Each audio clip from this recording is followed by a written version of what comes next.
اصل میں جنگ جو ہے جذبوں سے لڑی جاتی ہے، نہ کہ مشین اور اسلحوں سے۔ مشین اور اسلحہ بھی ضروری ہے، وہ تو ضروری ہے، لیکن جب جذبہ اور مشین، کیونکہ آپ کنونشنل وار کے ساتھ تو آپ کے پاس اگر ٹیکنالوجی نہیں ہے تو پھر بھی تو ہم پیچھے رہ جائیں گے۔ ماشاءاللہ ہمارے پاس تو دونوں چیزیں۔ میں ذرا ٹیک لے لوں محمد علی حمزہ کا، 2 لائنیں جی ڈیفنس ڈے پہ۔ جی، یوم دفاع ایک تو سب کو مبارک ہو۔ پاکستان کی تاریخ میں یہ historic moment in terms of bravery تھا، اپنی ساورنٹی کو بچانے کا اظہار تھا، اور بہت ہی خوبصورت اظہار تھا، and we have to celebrate that day. اور ہمیں ہسٹری کی ہر وہ چیز، چاہے وہ جس ادارے سے بھی متعلق ہو، اسے سیلیبریٹ کرنا چاہیے اس عزم کے ساتھ کہ ہم اکٹھے ہیں، یکجا ہیں، اور اس یکجہتی کے اظہار کے لیے ہی ان ایسے ایام جو ہے سیلیبریٹ کرتے ہیں۔ ونس اگین پوری قوم کو یوم دفاع مبارک۔ جی مجھے بتائیے خالد منصور صاحب، یہ آرمی چیف نے جو بیڑا اٹھایا ہے بہت اچھی بات ہے، کیونکہ جب ادارے فیل ہو جائیں، حکومتیں فیل ہو جائیں، کسی کو تو آگے آنا ہے، کیونکہ اس وقت جو اکانومی کی صورتحال ہے، IMF کے چنگل میں ہم پھنسے ہوئے ہیں، عوام کا جو ہے زندگیاں عذاب بن چکی ہیں۔ تو how do you see it کہ جیسے انہوں نے تاجروں سے ملاقاتیں کی اور اس کے بعد ان کی یقین دہانی بھی کرائی کہ ہم آپ کی پرابلم سالو کریں گے، تو آپ کیسے دیکھتے ہیں اس کو؟ جی، یہ تو آرمی چیف صاحب کا ایک احسن اقدام ہے کہ کیونکہ ہماری جو سول لیڈرشپ ہے وہ تو آپ دیکھتے ہیں ہسٹوریکلی ناکام ہو گئی ہے، تو اب انہوں نے یہ بیڑا اٹھایا ہے اور انہوں نے تاجروں کے ساتھ اور بزنس کمیونٹی کے ساتھ یہ یقین دلایا ہے کہ ان کے جو ریسنٹلی دورے ہوئے ہیں، ٹاکس ہوئے ہیں سعودیز لیڈرشپ کے ساتھ، UAE لیڈرشپ کے ساتھ، تو انہوں نے کمٹ کیا ہے کہ کوئی 25 ارب ڈالر وہ ملک میں انویسٹمنٹ کریں گے، پیٹرولیمز میں، ایگریکلچر میں، ڈفرینٹ سیکٹرز میں۔ UAE اور سعودی عرب کی بات کر رہے ہیں جی ہاں، اور انہوں نے کہا کہ قطر اور کویت بھی وہ جائیں گے اور وہاں پہ بھی ان سے لیکن محمد بن سلمان نے تو اپنا یہ پاکستان کا دورہ کینسل کر دیا۔ ہاں جی، وہ محمد کینسل تو نہیں ہے، ڈیلے ہے، ابھی کوئی آفیشیل ان کی طرف سے نہیں آیا ہے کہ وہ کینسل ہوا ہے، لیکن کیونکہ آرمی چیف ایک ریلیونٹ کوارٹر ہے، ایک ذمہ دار ہماری اسٹیبلشمنٹ ہے، تو انہوں نے جو بزنس کمیونٹی کو کہا ہے تو اس سے فرق یہ پڑا ہے کہ آپ نے دیکھا ہوگا کہ 2 دن میں ڈالر کی قیمت تو کوئی 12 روپے نیچے آئی ہے۔ اچھا، یہ آپ نے کہا جی جواب آ گیا کہ جی ان کی وجہ سے ہوا، لیکن ہم نے دیکھا کہ جب یہ رجیم چینج ہوا یا گورنمنٹ چینج ہوتی ہے پھر بھی یہ ہوتا ہے، آرٹیفیشل رائز بھی ہوتی ہے ڈالر کی پرائس میں اور پھر گر بھی جاتا ہے۔ تو میں ذرا محمد علی حمزہ کا لے لوں سٹانس، کیسے دیکھتے ہیں کہ یہ ڈالر کی جو قیمت گری ہے، کیا یہ حکومتی اقدامات ہیں یا آرمی چیف کے اقدامات ہیں اسمگلنگ کو روکنے کے لیے، رینجرز کو جو ڈیپیوٹ کیا جا رہا ہے، نئی اسائنمنٹس دی جا رہی ہیں، یہ اس کا نتیجہ ہے کہ یہ یوزلی جو ہوتا ہے وہی چل رہا ہے؟ کاشف صاحب، اس سوال کا باقاعدہ جواب دینے سے پہلے آفریدی صاحب نے بھی یہ کہا کہ سول لیڈرشپ ناکام ہو چکی ہے تو اس لیے آرمی چیف جو ہیں وہ میدان میں آئے ہیں، تو ہمیں یہ سمجھنا بہت ضروری ہے کہ سول لیڈرشپ کے بغیر یہ ممکن نہیں ہے۔ ہاں، آپ نے یہ دیکھنا ضرور ہے کہ سول لیڈرشپ میں کون اہل ہے اور کون اہل نہیں ہے، کون جو ہے وہ ذاتی مفاد کے لیے یا خاندانی مفاد کے لیے آتا ہے اور کون پاکستان سے محب الوطنی کے اظہار کے لیے آتا ہے۔ So it is actually a collaboration. یہ سوال نگران وزیر اعظم سے بھی کیا گیا کہ جی آپ کو میدان میں اترنا چاہیے تھا، تو انہوں نے بڑا واضح طور پہ یہ کہا کہ میں اور میرے وزیر جو ہیں خزانہ ہیں ان سے مشاورت کی گئی اور ہم نے ہی یہ مشورہ دیا کہ آپ آئیں، ایک شورٹی دیں۔ تو آرمی چیف صاحب کا جو اقدام ہے ڈیفینیٹلی یہ ایک شورٹی ہے، اور تاجران جو ہیں انہوں نے یہی کہا ہے کہ ہمیں ایک وہ ٹھنڈی ہوا کا جھونکا ملا ہے کہ انہوں نے کہا ہے کہ things will get better. Now let's get back to the dollar price. ہم اگر یہ تصور کرتے ہیں کہ آرمی چیف صاحب کی تاجروں سے ملاقات کی وجہ سے یہ 10-11 روپے کا ایک دم ڈالر میں چینج آیا، تو we need to understand یہی ہماری شارٹ سائٹڈنس ہے کہ ہم 1-2 دن کی تبدیلی سے ہم کوئی نتیجہ اخذ کر لیتے ہیں۔ یاد رکھیے کہ نتیجہ اخذ کرنے کے لیے آپ کو ایک ڈیٹا چاہیے ہوتا ہے، ایک وقت کا ڈیٹا۔ تو آپ نے سادہ یہ دیکھنا ہے کہ پچھلے 1.5 سال میں ڈالر کے ساتھ کیا ہوا ہے، اور جو 1.5 سال میں ڈالر کے ساتھ ہوا ہے حقیقت وہ ہے، اور 178 سے کہاں گیا وہ؟ جی، حقیقت وہ ہے۔ حقیقت یہ 10-11 روپے نہیں ہے، کیونکہ 10-11 روپے اگر آنے والے 6 مہینوں میں لگاتار 10 روپے کم ہوتے جائیں گے پھر یہ حقیقت کا روپ دھارے گی۔ اس وقت یہ ایک سپیکولیشن ہے، سپیکولیشن کے اوپر افریدی صاحب بینکنگ کی فیلڈ سے ہیں، معیشت کو سمجھتے ہیں کہ سپیکولیشن سے چیزیں ایک دم اوپر نیچے ہوتی ہیں، لیکن آپ نے اگر ٹرو ٹریجیکٹری دیکھنی ہے تو یو نیڈ ڈیٹا، اور ڈیٹا یہ کہتا ہے کہ پچھلے 1.5 سال میں ڈالر ہمارے سر چڑھا اور ڈالر صرف ہمارے سر نہیں چڑھا, عوام, غریب عوام کے سروں پہ چڑھ کے ان کو بالکل پیس کے رکھ دیا ہے. سو یہ 10-11 روپے makes no difference. Continuity of that assurance will make the difference. جی خالد بھائی دیکھیں, بات تو ان کا جواب تو بیچ میں سے آ گیا نا, کہ سب سے بڑی بات ہے کہ یہ ہم 1-2 دن کا جو اس کے جو فال ہوتا ہے اس کی ویلیو میں, اسے ہم آنے والی جو سمت کا تعین نہیں کر سکتے ہیں, کیونکہ یہ ہوتا رہا. لیکن یہ بڑی الارمنگ بات ہے کہ اپریل 2022 میں 178 کا تھا ڈالر, آج 300 کو کراس کر گیا. وہ جو ہمارا جو مین جو اس وقت بات تھی, جو جواب سوال تھا, وہ تو وہیں پہ رہ گیا کہ یہ جو اس وقت جو آرمی چیف نے ایشورنس دلوائی ہے ان کو, کیا اس کا نام ہے, بزنس کمیونٹی کو, تو اس کو آپ کیسے دیکھتے ہیں؟ میں ذرا, ہمارے ساتھ گیسٹ ہے خرم نواز گنڈا پور صاحب, میں ان کو آن بورڈ لے لوں پھر آپ سے جواب لیتا ہوں. گنڈا پور صاحب, ویلکم ٹو دی شو. جی السلام علیکم, کیسے ہیں کاشف بھائی؟ جی اللہ کا شکر ہے. خرم نواز گنڈا پور صاحب, ٹائم آپ شارٹ ہے ہمارے پاس. میں آپ سے یہ پوچھنا چاہ رہا ہوں کہ آرمی چیف نے جو بیڑا اٹھایا اس وقت اکانومی کے ریوائیول کا, تو اس کو آپ کیسے دیکھتے ہیں؟ کیونکہ رینجرز کو بھی ہے نیا ٹاسک دے دیا گیا سمگلنگ روکنے کے لیے, بزنس کمیونٹی کے ساتھ بھی میٹنگز کی گئیں, ان کے لیے کمیٹی بھی بنا دی گئی SIFC کے نام سے, تو ان کی بھی میٹنگز جو ہیں بزنس کمیونٹی سے ہو رہی ہیں, اور ڈالر کی قیمت جو ہے آج 11 روپے نیچے گری ہے. تو یہ کچھ لوگ جو ہیں, اسپیشلی میڈیا کا ایک سیکشن جو ہے, وہ اس کو بڑی کامیابی قرار دے رہا ہے. بسم اللہ الرحمن الرحیم. دیکھیں جی, کسی کی وہ کہتے ہیں اعمال کا انحصار نیتوں پر ہے نا. جی جی, نیت تو صرف اللہ جانتا ہے, دل کا حال اللہ جانتا ہے. ہم بیسیکلی جو اسٹرکچرل چینجز ہونی چاہیے وہ نظر نہیں آ رہی.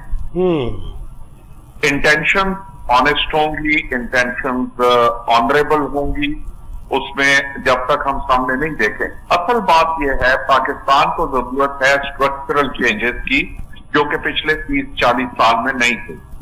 وفات محال میں اس وقت 5 لاکھ نوکریاں اویلیبل ہیں انگلینڈ میں, 4 لاکھ نوکریاں اویلیبل ہیں جرمنی میں, 2 لاکھ نوکریاں کینیڈا میں اویلیبل ہیں. ہم نے پچھلے 30-40 سال میں اپنی ایجوکیشن پہ زور ہی نہیں دیا. ہمارے جو گریجویٹ کمپیوٹر سائنس کے پاس آؤٹ ہو رہے ہیں وہ انٹرنیشنلی کمپیٹ ہی نہیں کر سکتے. ہماری یونیورسٹیز کا جو کریکلم ہے پوری دنیا میں ایک ٹریڈیشن ہے کہ انڈسٹری کو کپل کیا جاتا ہے with the education.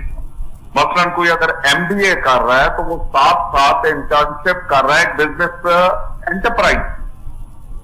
Computer science کوئی کر رہا ہے تو وہ سافٹ ویئر ہاؤس میں کام کر رہا ہے. آپ ٹھیک کہہ رہے ہیں, لیکن الارمنگ بات تو یہ ہے گنڈا پور صاحب کہ پچھلے 1.5 سال میں 16 ماہ کے میں 18 لاکھ کے قریب ہمارے نوجوان جو ہیں ملک چھوڑ کے جا چکے ہیں. یہ وہ پڑھا لکھا طبقہ تھا سارا, ہماری کریم تھی. اسی لیے میں وہ نیکسٹ پوائنٹ میرا یہ تھا, جب تک میریٹوکریسی قائم نہیں ہوتی.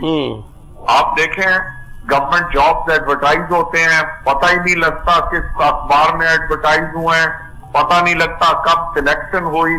پچھلے 3 سال 4 سال 10 سال میں آپ دیکھیں کہ جو لوگ گورنمنٹ سروسز میں سلیکٹ ہوئے ہیں, خاص کر پوائنٹ میں کروں گا پنجاب پولیس میں پچھلے 20-25 سال میں جو ریکروٹمنٹ ہوئی ہیں, سارے کرمنلز ریکروٹ ہوئے ہیں. اب بات یہ ہے کہ آرمی چیف کی انٹینشن پہ ہمیں کوئی ضرورت نہیں ہے ڈاؤٹ کرنے کی, لیکن وہ ٹرکل ڈاؤن کیسے ہوگا؟ یا اور کمانڈرز جو ہیں ان کے پاس ایگزیکٹو اتھارٹی ہے؟ بارڈر کے اوپر جو کسٹمز والے افسر بیٹھے ہوئے ہیں, کسٹمز کے اہلکار بیٹھے ہوئے ہیں, لیویز کے اہلکار بیٹھے ہوئے ہیں, کیا وہ کور کمانڈر کے نیچے آتے ہیں؟ اسی طرح اگر آپ افغان بارڈر پہ دیکھیں جہاں سب کو پتا ہے کہ کھلے عام ڈالر جا رہے ہیں اور پاکستانی کرنسی آ رہی ہے, وہاں بھی ملٹیپل ٹیئرز ہیں. کچھ تو کور کمانڈر کے نیچے ہیں لیکن کسٹمز تو ان کے نیچے نہیں ہے.